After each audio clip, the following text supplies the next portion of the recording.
So you talk yourself into it. You think you're gonna hold on to it, but then as the weeks go by, you're suddenly like, that just seems kind of boring. I can't find that balance, man. You're alone again. I shouldn't be thinking of you, thinking of me. I know. Hello, everybody. This is Mike, the dailyBred guy, and this is the Weekly Bread, the podcast where I sit on my couch and I look at my living room and I talk to myself and I record it, and then I put it on to the internet and then people listen to it. Yes. So last week I talked to my friend Beth, and if you get a chance, you should go check out her podcast she started. It's Food Adventures, and it's on the podcast network. So wherever you podcast, you can find it. She's a really good friend of mine. We met 20 years ago in Los Angeles when I was living out there, and we've been best friends ever since. And she is a food connoisseur. Like, she's always really loved food, and like even back then she was she'd always like try to take me to go try new things. Like, she's the person who got me to try sushi for the first time and just all these different foods, and she'd be like, hey, we're gonna go here, and I'm just like, ugh, I don't want to do any of that. And then we'd go and have a fucking blast. So she's a really good friend. You should go check out her podcast, and you can listen to last week's episode where I interviewed her, and if you go to her first episode, she interviews me, and it was a fun time. So last week, so I was going to put an episode up last week. Instead of that one, I was going to do one talking about dry January, which now I'm 10 days in, and it's going well. I have not slipped up. I wanted to this weekend really badly. It's more for the pure boredom factor of it. Friday I was going to go out with some friends, but I stayed in because it was rainy and it was shitty. And then Saturday I met up with some friends at a sports bar in town. So was it? Yeah, it was Saturday. So we watched the football, and the bar is all set up where everyone's all spread out and stuff. And depending on where you're listening to this, you can either have the ability to go to restaurants right now or have zero capabilities of doing that. And here in North Carolina at the moment, we have the ability to do that, but they close down at 9, or like you can't serve anything. You can't serve drinks after 9, alcohol after 9, but you can still do takeout until like 11 or something. It's just so stupid. This whole thing is just fucking stupid. And no, it's not stupid. Let me rephrase that. It's definitely necessary.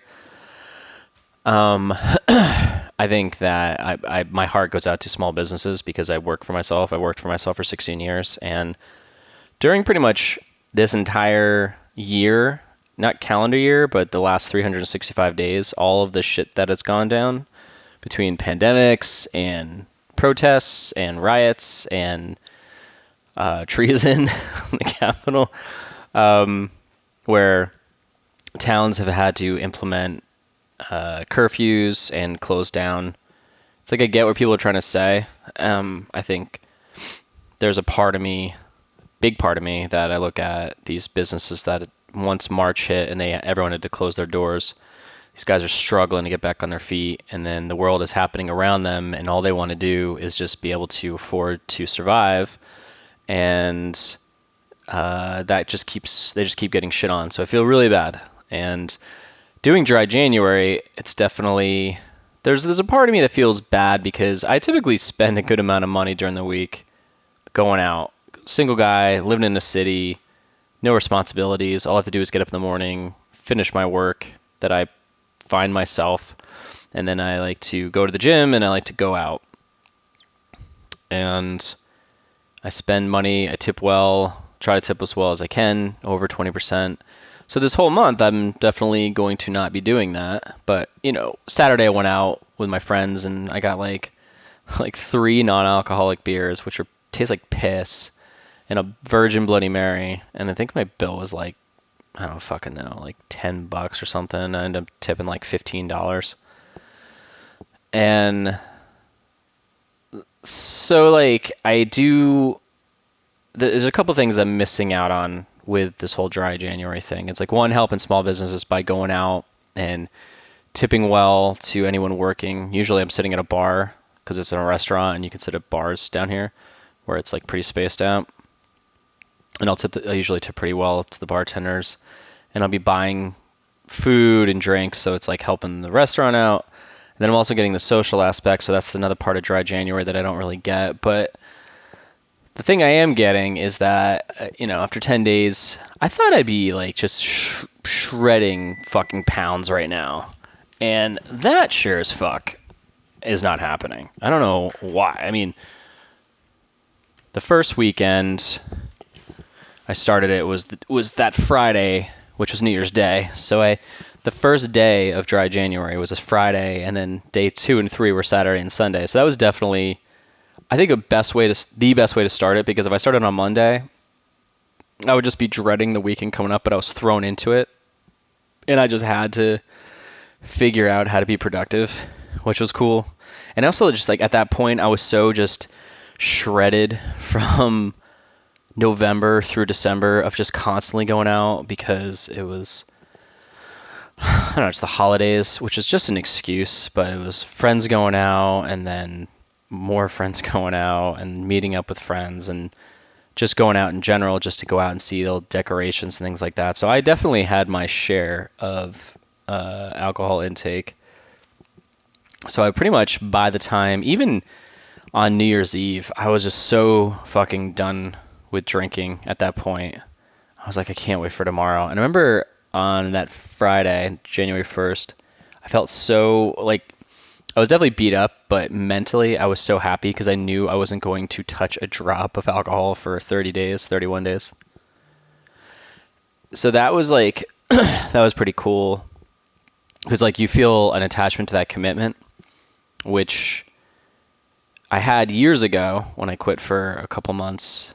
It was like there was an excitement to knowing that, oh wow, it's guaranteed that I'm going to wake up feeling great for the next 30 days.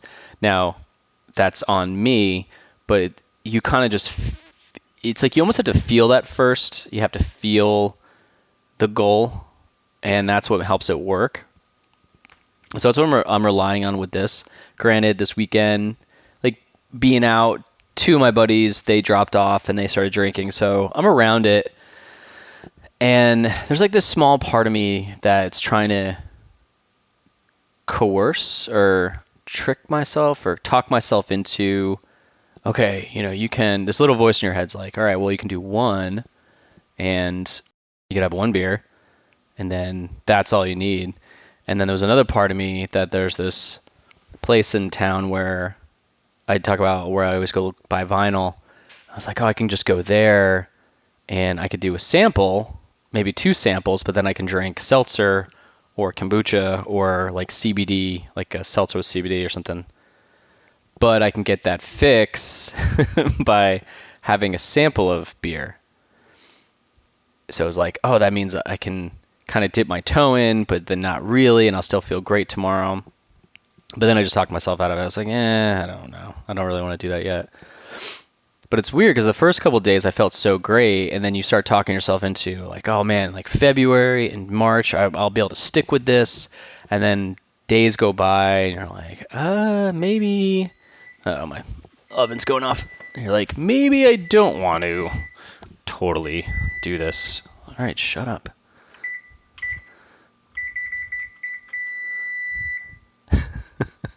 So it's like, sorry, my oven was doing its thing. So you talk yourself into it. You think you're gonna hold on to it, but then as the weeks go by, you're suddenly like, that just seems kind of boring. I can't find that balance, man. Like last year, I think I lasted 7 days. The year before that, I did the full month. I think like the 31st, I just dropped off. Or the 30th, I dropped off and started drinking again. But the problem is, like, I get back on it, and then I go full force, and I don't take like a week off or every other day off. It's like Monday's good, and then Tuesday through Sunday I'll go out and just do stuff. So I can definitely feel a difference, again, between sleeping and just small things through the day-to-day. Like today I woke up and I just jumped on a project. Actually, no, that's a lie. I woke up, I went to drive like 15 minutes out of town to get a coffee, just to listen to a podcast, drove around, finally got home, jumped on my computer and started working on this project. And I had so much energy. And this is the first time I've had a lot of energy working on a project. Like typically, because I've been doing this animation for so long that it's so mindless to me that it's almost like I'm trying to get through it because I'm just trying to get paid. But at the same time, I'm also very meticulous and detailed. And there's such a wall between me and starting a project. Like I just can't. It's the worst part of just sitting down and getting through the first 5 seconds of an animation for my animation company, drive80.com, drive80.com. I do explainer videos, logo animations, Instagram stickers. Check it out. But like that first 5 seconds of a video is so, like, just to start it, it's like driving to the fucking gym. Once you're there and you're in it, you're in it. You're like, okay, cool, I could deal with this. But like driving your ass there is the absolute worst part of going to the gym. That's it. Everything else, you can get through it. If the workout's shitty, you'll still get through it. You have to. But like just getting your ass there is the shit fucking part. And it's the same thing with doing a project. I'm sure you can think about something in your life where you have to start it and you're like, I don't want to fucking do this. But today, once I started it, I was just on this high of energy. And I think I'm going to finish it tomorrow. So that's cool. And then I'm trying to dedicate more time to my book. My book finally is done. And I'm doing limited releases of it where I'm ordering small amounts of copies and then selling it. So I have them copies in this shop, this like creative art store in downtown Raleigh called Munjo. I say Munjo. They're right next to Raleigh Times. If you're in Raleigh, I put books in there. And they've been selling, which is cool.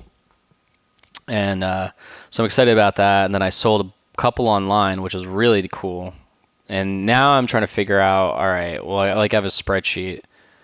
And so my goal is to sell 10,000. How am I going to do that? I have no fucking idea. No idea. But I'm just going to keep ordering books and I'm going to try to sell them. And I'm going to try to give them to as many people as possible that have some kind of reach or connections to people or have a fan base, then they can mention it. So any help from anybody is definitely welcome because I'm trying to do this on my own. And people who have gotten the book fucking love it and they think it's hilarious and they think it's really cool. And I really want people to get it.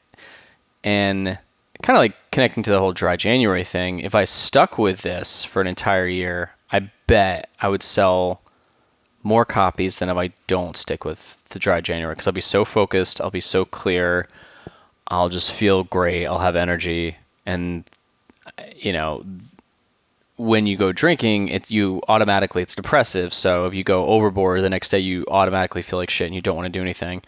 And I have way too many days like that during the year than I'd like to admit. And I feel like if I didn't drink, I would kick so much ass with this thing. But even in saying that, I can feel this wall being built in front of me in my brain. Like I could feel that there's this like inner pressure or tension in me. It's like, you're not gonna do that. So that'll be fun to deal with in February. So we will see. But so far, I feel good. I feel really good. My scale is telling me that I'm not losing any weight, but I feel lighter. I don't know. It's like sometimes, I don't know if anyone else does this, but I think every morning I basically just will stare at myself in the mirror without a shirt on and just pick myself apart and be like, ugh, God. Fucking mess. And the only time I was ever actually happy about doing that was when I wasn't drinking for 4.5 months. Because I saw the results and I was like, oh my God, like I'm actually proud of myself, or I'm actually don't feel ashamed looking at myself without my shirt on. And there's been way too many days since then of, what was that? October 12th or 20th, 2015. That's when I started drinking beer again. And it was like after that, it was all like everything I had accomplished, it just got completely erased. that's a long time. That's many days of waking up in the morning and seeing yourself in a bathroom mirror with a shirt off and thinking negatively of yourself. So that's that adds up. But when I don't know, when you take care of yourself and you actually see small results, you're like, oh, okay, maybe I'm not a piece of crap. No, I don't think I'm a piece of crap, but maybe you just feel slightly better about looking at yourself in that situation. So, well, that's all I'm going to talk about today, and keep your eye out for my new book, Couples Checklist. Go check out the Instagram account for my comic. It's Your Daily Bread, BRED. It's called Daily Bread, but Your Daily Bread is the handle. And what else I got going on? I think I might buy a button machine to like sell some buttons, because I was over at Munjo in downtown Raleigh a couple weeks ago. I was doing a pop-up, and they have a button machine, and they made a couple buttons, and they gave me to give out or sell. So that was cool. So I was like, oh, I should do this. And yeah, so I'm trying to get more focused with the merch. I just got more of these disco stickers. If you've seen them online, I'm holding the pack of 50 in my hand right now that I got from Sticker Mule. So I'm going to give these out again. Or I'd like to sell them, but no one really buys anything. People really only give a shit about getting free stuff, so that really helps. I just figured, like, for now, I was just doing the due diligence of giving out as many things as possible, and then one day it kind of flips its head, and then people find value in it. But I think now no one really finds that much value in things when it's so new, or there's no story around why they would want to buy any of this stuff. So I gotta start creating that narrative so I can make some cash eventually on this and survive. But cool. All right, go and don't drink.